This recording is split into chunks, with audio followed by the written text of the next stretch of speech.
Halo semuanya, kita jumpa lagi dalam video pembelajaran. Kali ini kita akan belajar sejarah ya, sejarah minat kelas 10. Yaitu kita lanjut ke sumber sejarah bagian yang kedua. Jika pada bagian sebelumnya kalian sudah kenal dengan sumber sejarah yang dibedakan berdasarkan jarak dan urutan penyampaian, serta sumber sejarah berdasarkan wujud dan bentuknya. Kali ini kita akan berlanjut ke bagian yang kedua, ada sumber tekstual dan non-tekstual.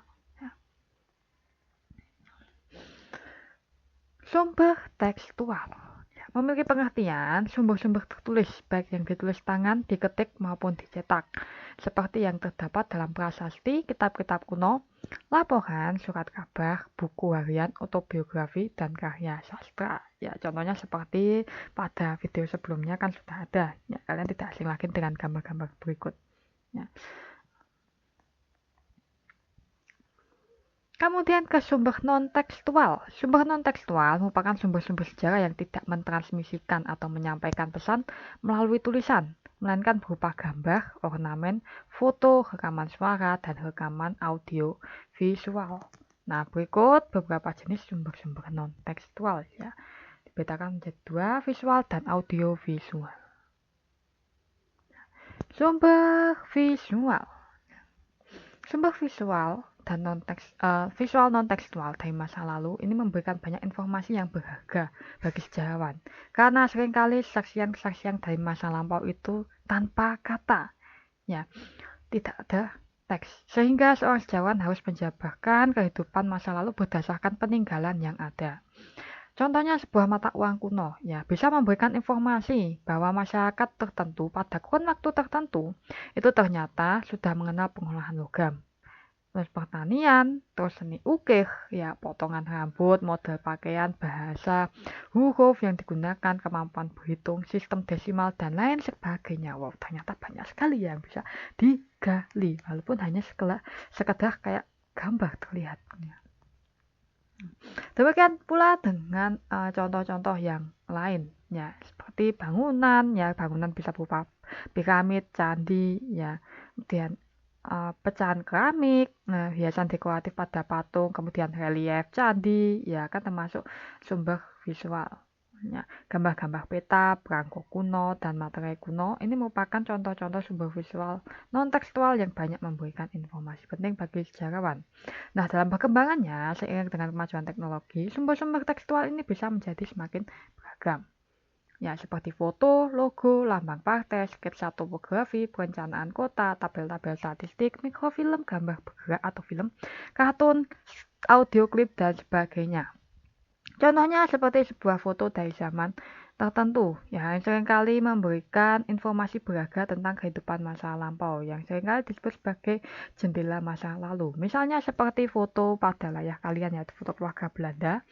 Ya, dari sini kan kita bisa tahu, ya, bisa memberi informasi, ya, foto tersebut tentang gaya hidup keluarga tersebut, ya, perabotan yang digunakan, kemudian model pakaiannya, kendaraan, bangunan yang ada pada masanya. Kemudian ke sumber non-tekstual yang kedua, yaitu sumber audiovisual. Audiovisual adalah segala keterangan yang dijelaskan atau dibuktikan dengan adanya rekaman suara. Bila keterangan suara itu disertai pula dengan gambar bergerak, maka disebut dengan sumber audiovisual. Ya. Pertama, yaitu sumber audio. Ya. Dalam perkembangan sejarah Indonesia, ya, khususnya setelah proklamasi kemerdekaan, banyak ditemukan rekaman suara yang bisa dijadikan sumber sejarah. Contoh rekaman suara atau audio yang bisa dijadikan sumber sejarah, misalnya rekaman suara Insinyur Soekarno saat membacakan teks proklamasi, rekaman Bung Tomo pada pertemuan 10 November, rekaman Jenderal Nasution saat pemakaman pahlawan revolusi, rekaman suara Bung Tomo contohnya adalah rekaman suara Bung Tomo yang memberikan gambaran tentang jalannya pertempuran di Surabaya pada bulan November 1945.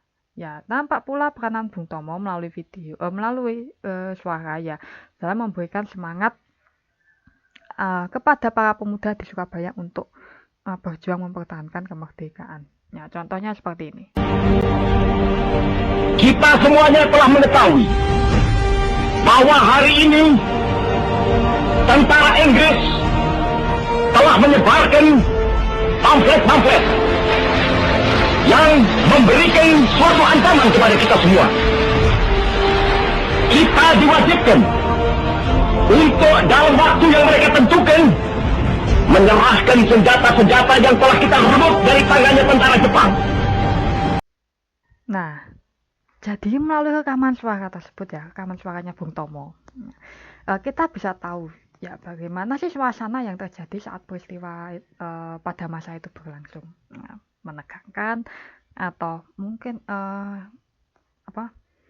memberikan efek tertentu ya bagi pendengarnya. Kemudian sumber teks non tekstual ya berupa sumber audiovisual atau film. Ya, dalam mulanya film ini dibuat dari kumpulan-kumpulan foto yang disusun sedemikian rupa sehingga memberikan kesan bergerak. Inovasi pembuatan gambar bergerak atau moving picture mulai berkembang ketika Thomas Alva Edison mengembangkan fungsi kamera gambar biasa menjadi kamera yang mampu merekam gambar gerak di tahun 1888. Sehingga kamera mulai bisa merekam objek yang bergerak dinamis. Nah, sebuah film yang otentik merupakan sumber sejarah yang beragam. Beberapa film yang memberikan informasi peristiwa sejarah pada masa lalu, misalnya ada film dokumenter Batavia 1910 sampai 1915. Lalu film Hari Raya Idul Fitri pada zaman Jepang, ya contohnya Jawa Baru. Pada layar kalian ya Jawa Eiga Kosa yang memproduksi filmnya. Kemudian film propaganda Jepang, Rapat Raksasa Lapangan Ikada, film-film masa perjuangan dalam mempertahankan kemerdekaan dan masih banyak film-film yang lainnya ya. Seseorang yang berjasa dalam mendokumentasikan film-film dari peristiwa-peristiwa sejarah masa lalu adalah yaitu Des Alwi ya. Beberapa film-film koleksi Des Alwi misalnya film tentang pertempuran di Surabaya, Pabrik Kapal Terbang Tempo Dulu, Perang Pasifik hingga masuknya tentara sekutu ke Indonesia, dan film tentang hari-hari terakhir Presiden Soekarno di Istana Negara. Ya, Des Alwi ini merupakan seorang sejarawan. Ya.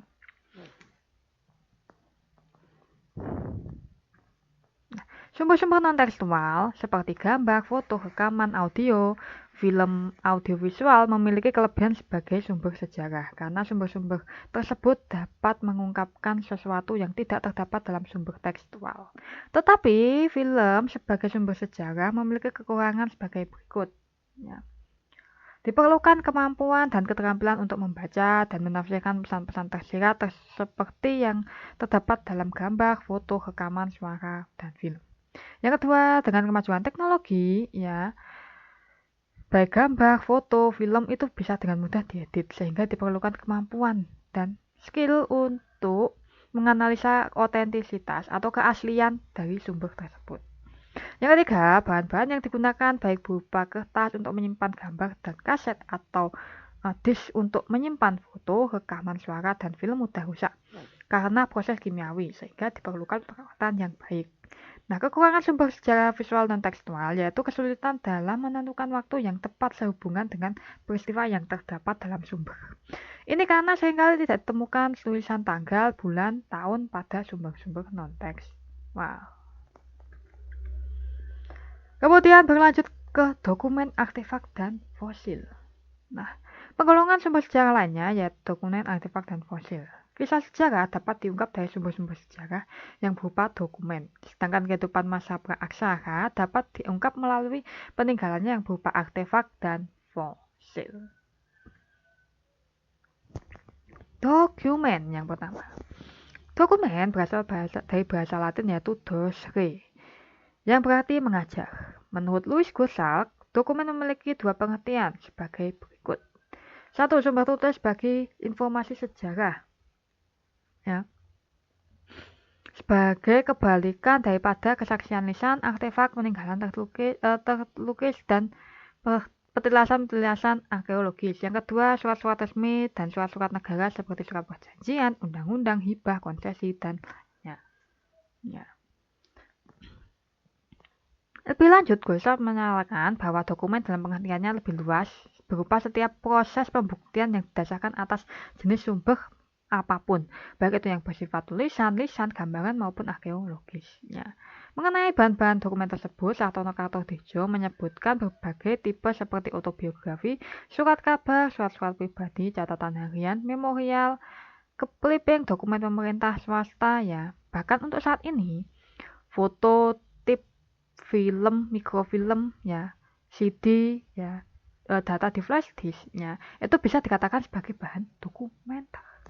Ya, dari bahan-bahan dokumenter, ya, para ahli mengklasifikasikan ke dalam 2 jenis. Satu, dokumen pribadi. Ya, yaitu catatan seorang tertulis tentang tindakan, pengalaman, dan kepercayaannya. Contohnya berupa buku harian, surat pribadi, dan autobiografi. Dokumen resmi yang kedua, ya, meliputi surat keputusan, data statistik, memo laporan, pernyataan resmi pemerintah, instruksi, notulen rapat, dan daftar personalia birokrasi. Dokumen resmi memiliki kelebihan yaitu memberikan banyak keterangan yang diperlukan tentang aktivitas pemerintahan pada suatu kurun waktu tertentu. Ya, beberapa contoh dokumen resmi. Ya. Seperti Dag Register, ya, berisi laporan tentang kapal-kapal yang datang dan pergi. Kemudian surat-surat raja-raja di Jawa. Nah, kelemahan dari dokumen dan arsip pemerintah adalah cenderung bersifat sepihak dan tidak mencerminkan kondisi sosial budaya masyarakat pada zamannya, sehingga sulit untuk mengetahui realita kehidupan masyarakat pedesaan dan perkotaan, stratifikasi sosial, dan nilai-nilai sosial budaya. Lalu ke artefak. Ya, artefak atau artifak ini merupakan peninggalan benda-benda bersejarah yang dibuat oleh manusia yang dapat dipindahkan tanpa merusak bentuknya. Beberapa artefak contohnya alat-alat batu, logam, tulang, gerabah, prasasti, senjata-senjata logam, ya, pecahan keramik, perhiasan, dan tanduk binatang. Ya, biasanya ini pada masa prasejarah dan Hindu-Buddha. Yang terakhir adalah fosil. Ya, fosil ini berasal dari bahasa Latin, yaitu fossa yang berarti menggali keluar dari dalam. Dalam ilmu sejarah, fosil berarti sisa-sisa makhluk hidup, baik tumbuhan, hewan, dan manusia yang telah membatu karena proses kimiawi di dalam tanah. Oleh sebab itu, banyak ditemukan fosil-fosil kayu, daun, dan berbagai jenis binatang seperti capung, ikan, tulang-tulang berbagai jenis mamalia, dan fosil manusia purba. Ilmu yang mempelajari tentang fosil adalah paleontologi yang merupakan cabang dari ilmu arkeologi. Nah, akhirnya selesai juga penjelasan mengenai sumber sejarah bagian yang kedua sekaligus bagian yang terakhir. Terima kasih sudah menyimak. Sampai jumpa di pertemuan atau video selanjutnya. Terima kasih.